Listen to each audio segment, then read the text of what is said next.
1998 का साल रहा होगा। मौजूदा दिल्ली के मुख्यमंत्री अरविंद केजरीवाल ने परिवर्तन नाम के एनजीओ की शुरुआत की थी। गरीबों के उत्थान और भ्रष्टाचार से लड़ने के लिए केजरीवाल ने ये एनजीओ बनाया था। 26 साल का एक टीवी पत्रकार इस पर न्यूज करता है। अगले दिन अरविंद केजरीवाल उस पत्रकार के घर पहुंचते हैं। पत्रकार का नाम था मनीष सिसोदिया। दोनों के बीच घंटों बात होती है। इस घटना के 7 साल बाद मनीष सिसोदिया पत्रकारिता छोड़कर एक्टिविज्म का रास्ता अपनाते हैं और उनके साथी थे अरविंद केजरीवाल। यहीं से शुरू होती है दोनों की दोस्ती, समझ और तालमेल ऐसा कि दोनों आज भी साथ हैं। केजरीवाल के कई साथी साथ छोड़ गए, कोई रह गया तो वो है मनीष सिसोदिया। अमिताभ बच्चन और दिलीप कुमार को पसंद करने वाले सिसोदिया की अहमियत इस बात से समझी जा सकती है कि दिल्ली सरकार के अहम मंत्रालय उन्हीं के पास हैं। कहने को तो वो उप मुख्यमंत्री हैं, लेकिन पोर्टफोलियो ऐसा है कि कोई भी कह दे दिल्ली सरकार का आधा काम तो सिसोदिया ही निपटाते हैं। Education, higher education, technical education, finance, planning, excise, GST, vigilance, tourism, land building, art culture और लैंग्वेज, ये सारे विभाग सिसोदिया ही संभालते हैं। ये प्रोफाइल देखकर तो ये भी कहा जाता है कि सिसोदिया ही सरकार संभालते हैं। दिल्ली के सियासी गलियारों में तो यहाँ तक कहा जाता है कि अरविंद केजरीवाल कोई भी नीतिगत फैसला नहीं लेते। यहाँ तक कि अफसर पहले मनीष सिसोदिया को ब्रीफिंग देते हैं, इसके बाद ही मुख्यमंत्री के पास किसी भी कामकाज का ब्यौरा जाता है। दिल्ली के जिस एजुकेशन सिस्टम की तारीफ पूरी दुनिया कर रही है, उसके पीछे मनीष सिसोदिया का ही दिमाग है। क्यों मैं ये बात कर रहा हूं? मेरे को कोई शौक नहीं है पढ़ाने का। मैंने कहा मैं तो एजुकेशनिस्ट नहीं हूं और मेरा एजुकेशन प्रोफेशन भी नहीं था। मैं तो संयोग से इस फील्ड में आ गया और आज मैं यहां खड़ा हुआ हूं। क्यों मैं कर रहा हूं इसकी बात? क्यों एज ए लीडर मेरी जरूरत महसूस हो रही है मुझको कि हमें एजुकेशन के कंटेंट पे क्लासरूम को एक आंदोलन में बदलने की जरूरत है साथियों। दिल्ली का मंडी हाउस और मंडी हाउस में स्थित भारतीय विद्या भवन, यहाँ पत्रकारिता की पढ़ाई होती है। 1993 में सिसोदिया ने यहाँ से जनसंचार में डिप्लोमा किया था। 1996 में उन्होंने ऑल इंडिया रेडियो के लिए 0 आवर प्रोग्राम होस्ट किया था। 1997 से 2005 तक एक टीवी चैनल में प्रोड्यूसर के तौर पर काम किया। कबीर नाम की खुद की एनजीओ बनाई और फिर जुड़ गए अरविंद केजरीवाल के परिवर्तन के साथ। पत्रकारिता से एक्टिविज्म में आए मनीष सिसोदिया उन 9 लोगों में भी शामिल थे जिन्हें अरुणा रॉय ने सूचना का अधिकार अधिनियम का मसौदा तैयार करने के लिए चुना था। 2006 में सिसोदिया ने केजरीवाल और अभिनंदन सेखरी के साथ मिलकर पब्लिक कॉज रिसर्च फाउंडेशन की स्थापना की।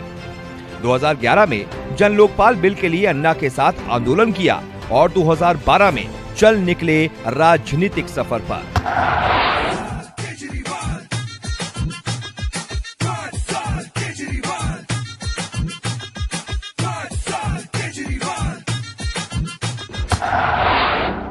नब्बे के दशक में AIR पर मनीष सिसोदिया की आवाज सुनाई देती थी। वो अपना शो 0 आवर होस्ट किया करते थे। कहते हैं कि जो काम आपने अतीत में किया है वो कभी आपसे छूटता नहीं, कहीं ना कहीं एक जुड़ाव रह जाता है। वो हुनर हमेशा के लिए आपके अंदर रह जाता है। मनीष सिसोदिया अपने अतीत का इस्तेमाल आज भी करते हैं जब वो दिल्ली के FM चैनल्स पर कहते हैं, नमस्कार, मैं दिल्ली का उप मुख्यमंत्री मनीष सिसोदिया बोल रहा हूं। आज दिल्ली के FM चैनल्स पर ठीक वैसी ही आवाज सुनाई देती है जैसी एक वक्त पर सुनाई देती थी। सिसोदिया दिल्ली सरकार की ओर से चलाई जा रही योजनाओं को रेडियो के जरिए घर घर तक पहुंचा रहे हैं। एक पत्रकार आज दिल्ली का दूसरा सबसे बड़ा नेता बन चुका है। 1500 साल पहले आर्यभट्ट ने कहा था शून्य है, शून्य की खोज की उसने किया, और हमने 1500 साल क्या किया? हमने 1500 साल गाना गाया। जब जीरो दिया मेरे भारत ने दुनिया को तब गिनती आई। हमने गाना गाया और उसी शून्य का 1500 साल पहले जिस हिंदुस्तान ने शून्य का आविष्कार किया, उसी शून्य का इस्तेमाल अमेरिका और यूरोप के साइंटिस्ट ने करके पूरा साइबर वर्ल्ड उस शून्य में खड़ा कर दिया। हम गाना गाते रह गए, जब जीरो दिया मेरे भारत ने दुनिया को तब गिनती आई। सदन में बीजेपी को जवाब देना हो या सरकार का बचाव करना हो, फ्रंट पर हमेशा सिसोदिया ही रहते हैं। सही मायनों में वो केजरीवाल के सारथी हैं। महाभारत में लड़ाई अर्जुन ने लड़ी थी, लेकिन कृष्ण की भूमिका क्या थी ये बताने की जरूरत नहीं है। मनीष सिसोदिया केजरीवाल के लिए उसी कृष्ण की भूमिका निभा रहे हैं। आप देशभक्ति की बात तो करते हो, जिस रास्ते पे आप चल रहे हो उस रास्ते पे चलते हुए आप देशभक्ति की बात तो करते हो, लेकिन पूरे देश की राजधानी को पिछले 15 साल में आपको चलाने का मौका मिला है, एमसीडी की सत्ता। आप बात तो देशभक्ति की करते हो, लेकिन व्यवस्था कूड़ा कूड़ा चलाते हो। हम आपके रास्ते पे नहीं चलना चाहते। पिछले 15 साल में दिल्ली में जितना कूड़ा फैलाया है, हम उस रास्ते पे नहीं चलना चाहते। हमको दिल्ली की जनता ने जिस काम को करने के मौका लिया है, हम उसमें ईमानदारी से काम करना चाहते हैं और कुछ करके दिखाना चाहते हैं। ये हमारी देशभक्ति, हम कूड़ा फैलाने की देशभक्ति नहीं चाहते। दिल्ली से 60 किलोमीटर दूर पूरब दिशा में उत्तर प्रदेश का एक जिला है हापुड़।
कितने ही बिजी हों, इस मौके पर अपने गांव जरूर जाते हैं।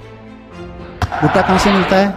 फॉर्चुनेटली मैं दिल्ली से 50 किलोमीटर दूर मेरा गांव है, जहां मेरे परिवार के खेत हैं, वहां पे भुट्टा भी होता है। उसको ये पता था भुट्टा तो गांव से मिलता है। हर दिन सुबह 5 बजे उठकर मेडिटेशन करने वाले सिसोदिया शांत स्वभाव के माने जाते हैं। कभी भी पार्टी कार्यकर्ताओं के बीच या फिर सदन में उन्हें आक्रामक होते हुए नहीं देखा गया। आम आदमी पार्टी के एक सीनियर नेता के मुताबिक बिना आक्रामक हुए वो अपनी बात इस तरह से कह जाते हैं कि सामने वाला बस देखता ही रह जाता है। मनीष सिसोदिया का मानना है कि दिल्ली सरकार के बजट का 20% एजुकेशन पर खर्च होना चाहिए। मनीष इस दिशा में काम भी कर रहे हैं। उनका काम देखकर लगता है कि एजुकेशन उनका प्राइम एजेंडा है। शिक्षा के क्षेत्र में उनके द्वारा किए गए काम के लिए उन्हें साल 2019 में चैंपियन ऑफ चेंज अवार्ड भी दिया गया था। मनीष सिसोदिया को साल 2016 में 100 सबसे प्रभावशाली भारतीयों की सूची में भी शामिल किया गया था। इसी साल मार्च के महीने में मनीष का एक वीडियो सोशल मीडिया पर वायरल हुआ था। मनीष कहीं जा रहे थे, गाड़ी ट्रैफिक सिग्नल पर रुकी। बाइक पर सवार एक आदमी ने मनीष से बात करनी चाहिए और मनीष सिसोदिया उनसे बात करने लगे।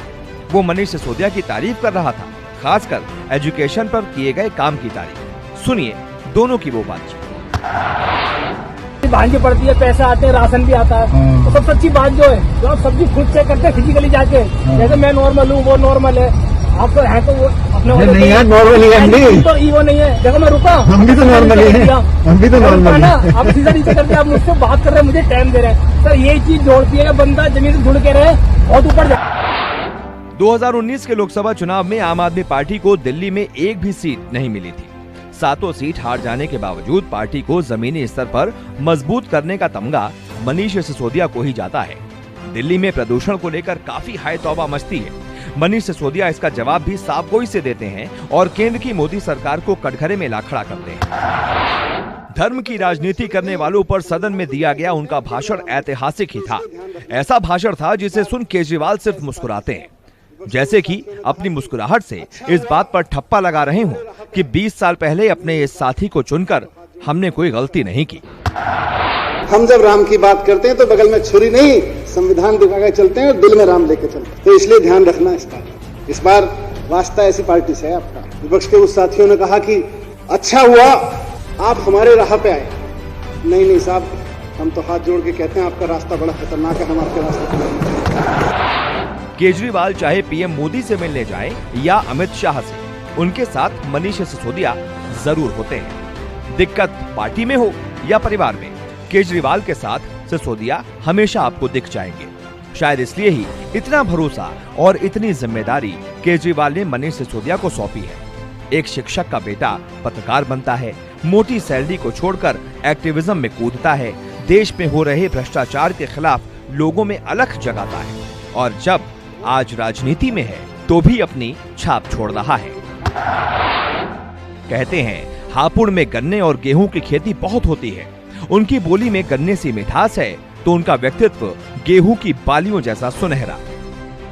दिल्ली में जब भी एजुकेशन की बात की जाएगी, मनीष सिसोदिया को नजरअंदाज करना बहुत मुश्किल होगा। केजरीवाल के सारथी के रूप में लोग उन्हें याद करते हैं, लेकिन यकीन मानिए समय के साथ उन्हें याद करने का तरीका भी बदल जाएगा। प्रधानमंत्री जी के स्वभाव में झगड़ना हो गया है। हर सिर्फ से झगड़ना चाहते हैं, राशन की स्कीम पर झगड़ना चाहते हैं। क्यों झगड़ना चाहते हैं राशन की स्कीम पर? देश के प्रधानमंत्री को अगर किसी गरीब आदमी के घर राशन पहुंच सकता है, जबकि बाजू वाले के घर पिज्जा पहुंच रहा है उसी में, तो राशन पहुंचने में क्या दिक्कत है?